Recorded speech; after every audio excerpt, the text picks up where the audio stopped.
dákun bó lẹ sì jẹ́ ní ìlú Ìgbòho àti pé àwọn ọmọdé kó tó di ìbò rẹ̀ nínú òwò nínú. Ẹ ṣeun ọmọ ìlú wo ni ilé akílẹ́wà fẹ́sọ̀ oríkìlì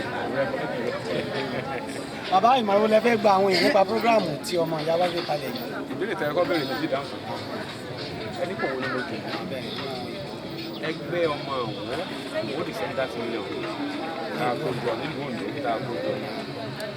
mo ṣe chairman fún ọdún mẹ́sàn-án kí n tó kúrò ń bẹ́kẹ́ lómi tó wà mẹ́fà yìí so a dìde mú. Alhaji wa Katayeyanjue báwo lẹ ṣe rí wọn sínú ẹgbẹ́ àti pé wíìrì ni wọ́n jẹ́ ìkọ́ tí ọba ní ìdí ẹ̀ lè wá bí tó bá ti pọ́ ọmọ burúkú ni ẹnu ẹgbẹ́ yìí ni ẹ̀ lè wá bí ẹ̀dàpọ̀lá sọ díẹ̀. Alhaji Kamaldeen Katayeyanjue ó wúlò fún wa púpọ̀ nínú ẹ̀sìn Islam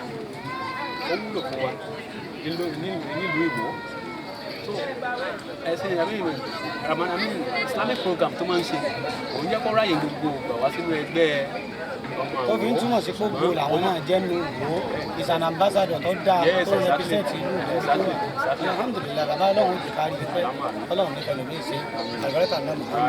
àwọn bàbá wa chairman fún gbogbo ọmọ Ìwó ní ìlú Ondo àwọn ni wọ́n dúró tì mí tí wọ́n ń sọ̀rọ̀ yìí bí n bá ti kó ń bí pẹ̀lú ògo Ọlọ́run prógráàmù náà yóò máa bẹ̀rẹ̀ báyìí tí a máa gbéra sọ bàbá tó bá dọdún tí ń bọ̀ Ọlọ́run ní fi ń ṣàwárí